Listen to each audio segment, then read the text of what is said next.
नमस्कार दोस्तों। जब पड़ोसी देश के पास बहुत जल्दी J-35 के रूप में 5th जनरेशन का स्टेल्थी जेट आने वाला है और चाइना तो 6th जनरेशन के जेट की भी टेस्टिंग कर रहा है, तो फिर क्यों भारत यूरोपियन देशों के साथ मिलकर 6th जनरेशन के फाइटर जेट को बनाने से पीछे हट रहा है? क्या भारत भी अपने तेजस MK2 को स्टेल्थी बनाकर इस चुनौती का सामना कर सकता है? क्या क्या प्रॉब्लम्स आ सकती हैं स्टेल्थी तेजस MK2 के साथ, और जब तक M का जेट नहीं बन जाता है तब तक भारत कैसे अपने बॉर्डर्स को सिक्योर रख सकता है, ये सारी डिटेल्स जानेंगे इस वीडियो में। नमस्कार दोस्तों, मेरा नाम है अमित और मैं स्वागत करता हूं आपका अमित अपडेट्स चैनल पर। तो चलिए दोस्तों शुरू करते हैं। दोस्तों, भारत के पड़ोसी देश जो भारत के साथ दुश्मनी रखते हैं उनके पास 5th जनरेशन के जेट मौजूद हैं या जल्दी ही पहुंचने वाले हैं। चाइना तो 6th जनरेशन का जेट भी बना रहा है, तो मौके का फायदा उठाते हुए कई सारे यूरोपियन देश भारत को 6th जनरेशन के फाइटर जेट को साथ मिलकर डिजाइन करने का ऑफर दे रहे हैं। इन देशों को अच्छे से पता है कि भारत कम से कम 150 स्टेल्थी जेट तो खरीदेगा ही। इससे उनके 6th जनरेशन जेट की रिसर्च एंड डेवलपमेंट की कॉस्ट काफी कम हो जाएगी। साथ ही अगर भारत में इन 6th जनरेशन के जेट्स की लोकल मैन्युफैक्चरिंग होती है तो असेंबलिंग कॉस्ट भी कम हो जाएगी और इस नए बनने वाले जेट की ज्यादातर टेक्नोलॉजी पर इन्हीं यूरोपियन देशों का हक होगा, यानी इंटेलेक्चुअल प्रॉपर्टी राइट्स उन्हीं के पास रहेंगे। भारत अगर भारत में ही बने इन 6th जनरेशन के जेट्स को किसी देश को बेचने की कोशिश करेगा तो ये को डेवलपर देश कभी भी इस तरह की डील को कैंसिल करवा देंगे। इस तरह के कई एग्जाम्पल हमारे सामने हैं। यूरोफाइटर टाइफून को यूके, इटली, स्पेन और जर्मनी ने मिलकर बनाया है। अब अगर यूके इन जेट्स को सऊदी अरेबिया को बेचना चाहता है तो जर्मनी ऐसा करने से रोक देता है, जबकि सऊदी अरेबिया पहले से ही यूरोफाइटर टाइफून जेट्स को ऑपरेट भी कर रहा है।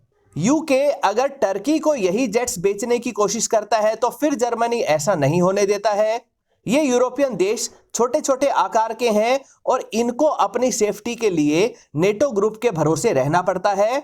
नेटो ग्रुप का लीडर अमेरिका है, यानी अमेरिका इन देशों पर दबाव डालकर इस तरह के 6th जनरेशन के जेट्स के डेवलपमेंट को रुकवा सकता है। यानी भारत को हमेशा इन देशों के साथ साथ अमेरिका की हां में हां मिलाकर उनकी हर पॉलिसी को सिर झुकाकर मानना पड़ेगा। इसलिए भारत इस तरह के किसी भी 5th जनरेशन या 6th जनरेशन के फाइटर जेट के कोलैबोरेशन और को डेवलपमेंट से पूरी तरह से दूर ही रहना चाहता है। दोस्तों, आजकल मीडिया में एक रिपोर्ट काफी वायरल हो रही है कि भारत को भी अपने तेजस MK2 को स्टेल्थी 5th जनरेशन का फाइटर जेट बनाने की कोशिश करनी चाहिए।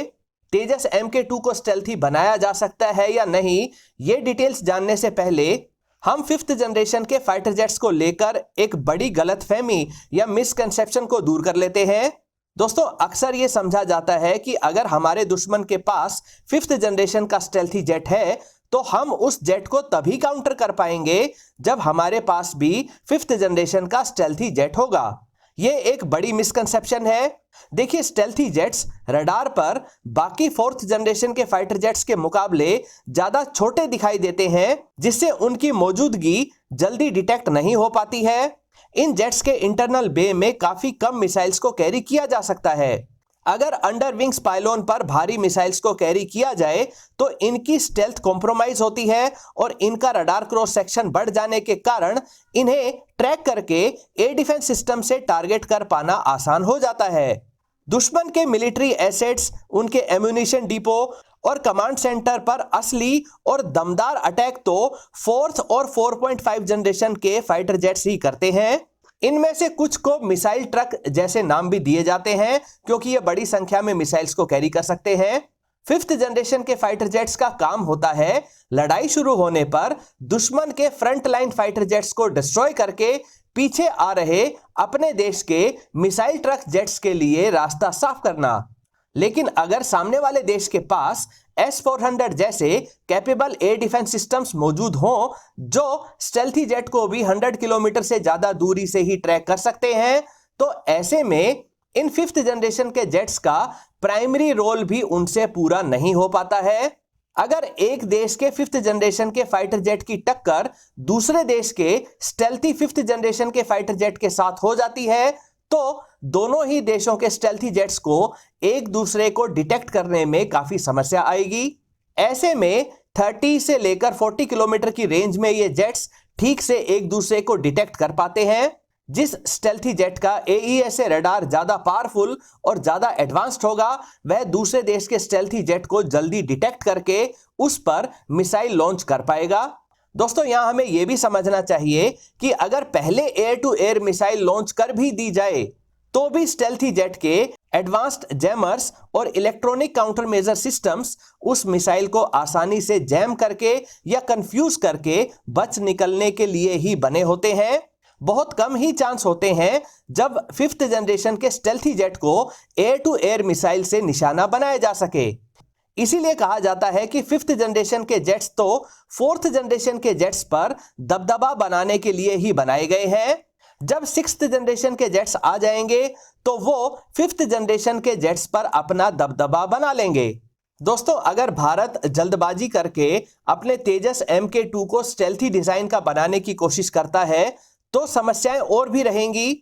एक बार के लिए यह मान भी लिया जाए कि दुश्मन के 2 इंजन वाले J-35 या J-20 जैसे बड़े साइज के ज्यादा रेंज वाले स्टेल्थी जेट्स का सामना एक इंजन वाले कम स्पीड और कम रेंज वाले स्टेल्थी तेजस MK2 से हो भी गया तो यहां ज्यादा थ्रस्ट वाले फाइटर जेट को ही एडवांटेज रहेगा। 2 इंजन से कहीं ज्यादा थ्रस्ट जनरेट होती है यानी AESA रडार को ज्यादा इलेक्ट्रिसिटी दी जा सकेगी।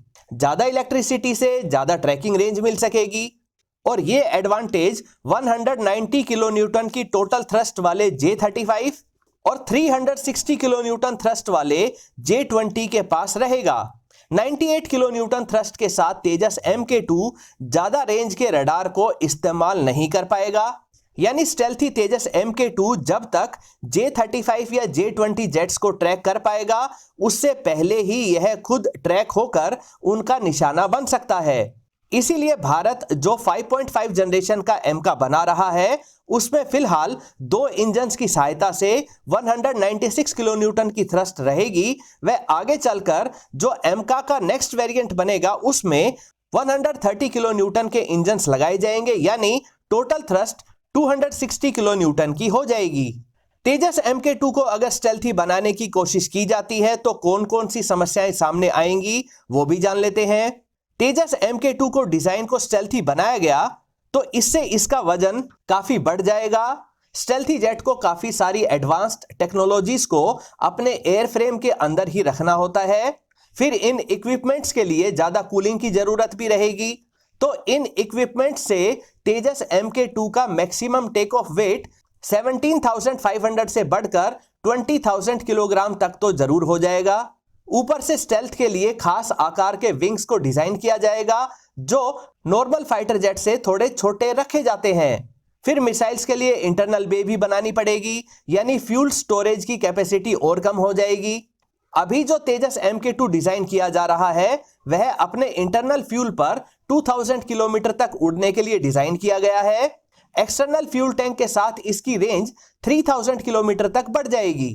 98 किलो न्यूटन थ्रस्ट वाले F414 इंजन के साथ तेजस MK2 2000 किलोमीटर पर आवर की स्पीड से उड़ सकेगा और यह अपने 13 हार्ड पॉइंट्स पर टोटल 6500 किलोग्राम वजन की एयर टू एयर व एयर टू ग्राउंड मिसाइल्स को कैरी कर सकेगा। अगर स्टेल्थी डिजाइन के लिए इसके एयरफ्रेम को मॉडिफाई किया गया और इंटरनल बे भी बनाई गई तो इसकी परफॉर्मेंस बहुत कम हो जाएगी। यह इंटरनल फ्यूल पर सिर्फ 1000 किलोमीटर या उससे भी कम दूरी तक ही उड़ पाएगा और वह भी मैक्सिमम 1500 किलोमीटर पर आवर की स्पीड पर। छोटे विंग्स होने के कारण इसके F414 इंजन की ज्यादातर थ्रस्ट तो इसे हवा में ही बनाए रखने में इस्तेमाल हो जाएगी यानी AESA रडार को कम इलेक्ट्रिसिटी मिलेगी और यह मुश्किल से 80 से लेकर 100 किलोमीटर की ही ट्रैकिंग रेंज रख पाएगा।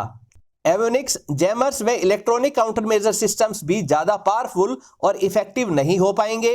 ज्यादा वजन और कम पावरफुल इंजन की वजह से यह तेज मैन्यूवर्स भी नहीं कर पाएगा और अगर इन कमियों के बावजूद भी तेजस MK2 को स्टेल्थी बनाने की कोशिश हुई तो तेजस वैसे ही छोटे आकार का है और इस वजह से इसकी जो इंटरनल बे होगी वह काफी छोटे आकार की रहेगी। यह नॉर्मल आकार की 4 मीटर की बीवीआर मिसाइल्स को कैरी नहीं कर पाएगा, ना ही इसमें 160 किलोमीटर रेंज की अस्त्रा 2 व 250 किलोमीटर की रेंज की अस्त्रा 3 जैसी बीवीआर मिसाइल्स एडजस्ट हो पाएंगी, यानी फायर पावर भी बहुत ही लिमिटेड रहेगी। इसके अलावा तेजस MK2 को बनाने की टाइमलाइन तो बिल्कुल भी अचीव करने लायक नहीं रहेगी। अभी की टाइमलाइन के अनुसार तेजस MK2 के प्रोटोटाइप को 2025 में रेडी कर लिया जाएगा। 2026 में इसकी फर्स्ट फ्लाइट होगी व सारी टेस्टिंग के बाद 2029 से इसका सीरियल प्रोडक्शन शुरू हो जाएगा।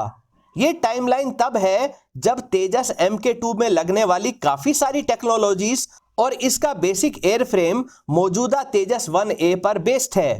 तेजस 1A के मुकाबले तेजस MK2 की लंबाई लगभग 1.6 मीटर बढ़ाई गई है और इसमें कनार्ड विंग्स भी लगाए गए हैं। फाइटर जेट के एयरफ्रेम को हर पैरामीटर पर अलग अलग एल्टीट्यूड पर और अलग अलग स्ट्रेस लेवल के साथ लंबे समय तक टेस्ट करना होता है, फिर एक एक टेक्नोलॉजी को वैलिडेट करना होता है। ऐसे में स्टेल्थ को अचीव करने के लिए जो अलग डिजाइन का एयरफ्रेम तैयार किया जाएगा उसकी टेस्टिंग और वैलिडेशन में ही कई वर्षों का समय लग जाएगा, यानी तेजस MK2 का स्टेल्थी एयरफ्रेम 2028 तक ही तैयार हो पाएगा, फिर फर्स्ट फ्लाइट 2029 में और फिर कई वर्षों की टेस्टिंग के बाद 2034 या 2035 में इसका सीरियल प्रोडक्शन शुरू हो पाएगा। लेकिन दोस्तों उससे पहले ही 2 इंजन वाला ज्यादा कैपेबल, ज्यादा पावरफुल और ज्यादा एडवांस्ड M का जेट ही इंडियन एयरफोर्स को मिल चुका होगा, यानी साफ तौर पर कहा जा सकता है कि तेजस MK2 का एक इंजन वाला स्टेल्थी जेट का डिजाइन सुनने में और देखने में तो अच्छा लगता है लेकिन प्रैक्टिकल नहीं है। दोस्तों एयरफोर्स के 90% मिशंस को छोटे, सस्ते, कम मेंटेनेंस वाले व लो फ्लाइंग कॉस्ट पर आवर वाले तेजस 1A जेट से पूरा किया जा सकता है। तेजस MK2 इन्हीं मिशंस को और आसानी से कर पाएगा। यहां फायदा है कम कीमत का, कम मेंटेनेंस का और इन छोटे जेट्स को उड़ाने पर आने वाले कम खर्च का। जैसे ही हमने तेजस MK2 को स्टेल्थी बनाया तो ये सारे फायदे गायब हो जाएंगे। हर एक स्टेल्थी तेजस MK2 की कीमत $70 मिलियन पर प्लेन तक पहुंच जाएगी। साथ ही बार बार अप्लाई होने वाली स्टेल्थ कोटिंग और मेंटेनेंस का बहुत ज्यादा बढ़ा हुआ खर्च भी उठाना पड़ेगा। और आउटकम क्या मिलेगा? कम स्पीड, कम रेंज, बहुत कम मैन्यूवरेबिलिटी, यानी खराब परफॉर्मेंस। दोस्तों इन्हीं पैरामीटर्स और कॉस्ट एनालिसिस को देखते हुए ही इंडियन एयरफोर्स एक स्टेल्थी एक इंजन वाले तेजस MK2 की बात नहीं कर रही है। दोस्तों एक इंजन वाले दूसरे स्टेल्थी जेट्स भी हैं जैसे F-35 और जल्दी ही बनने वाला रशिया का Su-75 चेकमेट, लेकिन उनके इंजन्स बहुत पावरफुल हैं। F-35 का एक अकेला इंजन ही 190 किलो न्यूटन की थ्रस्ट को जनरेट कर सकता है। अगर हमें भी एक इंजन वाला स्टेल्थी जेट बनाना पड़े तो हमें भी इसके बढ़े हुए वजन के हिसाब से इसे तेजस से ज्यादा बड़ा बनाना पड़ेगा ताकि इसमें ज्यादा फ्यूल और लॉन्ग रेंज की मिसाइल्स के लिए इंटरनल बे भी बन सके। तो हमें भी F-35 के आकार के जेट को डिजाइन करना पड़ेगा और उसमें भी सबसे बड़ी समस्या आएगी जेट इंजन की। हमारे पास F-35 की तरह इतना पावरफुल इंजन तो है नहीं और ना ही अमेरिका इस तरह के एडवांस्ड इंजन को भारत को बेचेगा। यानी जब तक हम खुद का 180 से लेकर 200 किलो न्यूटन का इंजन ना बना लें तब तक हम इस तरह का एक इंजन वाला स्टेल्थी तेजस MK2 नहीं बना पाएंगे। दोस्तों स्टेल्थी जेट भले ही पूरी तरह से मिसाइल से काउंटर करने लायक ट्रैक ना हो, लेकिन उनकी लोकेशन जरूर रिकॉर्ड हो जाती है। तो ऐसे में दोस्तों मौजूदा समय में चाइनीज J-35 को काउंटर करने के लिए भारत क्या उपाय कर सकता है? दोस्तों इसके लिए हमें अपनी एक्सपर्टीज पर ही भरोसा करना होगा। भारत के पास अलग अलग देशों से लिए एडवांस्ड एयर डिफेंस सिस्टम्स मौजूद हैं। S-400 सिस्टम J-35 जैसे जेट्स को भारत के बॉर्डर में घुसने से पहले ही डिस्ट्रॉय कर सकते हैं। भारत अब लॉन्ग रेंज के ज्यादा एडवांस्ड और सोफिस्टिकेटेड रडार्स को भी बना रहा है जो स्टेल्थी जेट्स को 250 किलोमीटर दूर से ही ट्रैक कर सकते हैं। अच्छे multi layered air defence systems को लगाकर भारत अपने बॉर्डर्स को सुरक्षित या सिक्योर रख सकता है। इससे भारत यह मैसेज दे सकता है कि दुश्मन का स्टेल्थी जेट अगर भारत में घुसने की कोशिश करेगा तो वह सही सलामत वापस नहीं जाएगा। दूसरा एडवांटेज भारत के पास यह है कि हमारे पास ब्रह्मोस मिसाइल व दूसरी कई अलग अलग रेंज की और अलग अलग पेलोड वाली बहुत सारी मिसाइल्स हैं। अगर भारत ये नैरेटिव पहले ही सेट करके रखे कि भारत के बॉर्डर के नजदीक J-35 समेत किसी भी फाइटर जेट के द्वारा कोई मिस एडवेंचर किया जाता है तो इसका जवाब इसके 10 टाइम्स ज्यादा अटैक से दिया जाएगा। तो साफ तौर पर दुश्मन की हिम्मत ही नहीं होगी कि भारत की सिक्योरिटी के साथ खिलवाड़ कर सके। दोस्तों, भारतीय एयरफोर्स काफी बड़ी है और काफी कैपेबल है। हमें पड़ोसी देश द्वारा स्टेल्थी जेट्स खरीदने से पैनिक होने की जरूरत नहीं है। दोस्तों, आपकी राय में भारत एमका जेट के बनने तक दुश्मन के 5th जनरेशन के स्टेल्थी जेट्स को क्या क्या उपाय करके काउंटर कर सकता है? अपनी राय कमेंट सेक्शन में जरूर लिखें। दोस्तों, उम्मीद करता हूं यह वीडियो आपको पसंद आई होगी। अगर यह वीडियो आपको अच्छी लगे तो इसे लाइक करिए, दोस्तों के साथ शेयर करिए और चैनल को सब्सक्राइब करना ना भूलें। नमस्कार।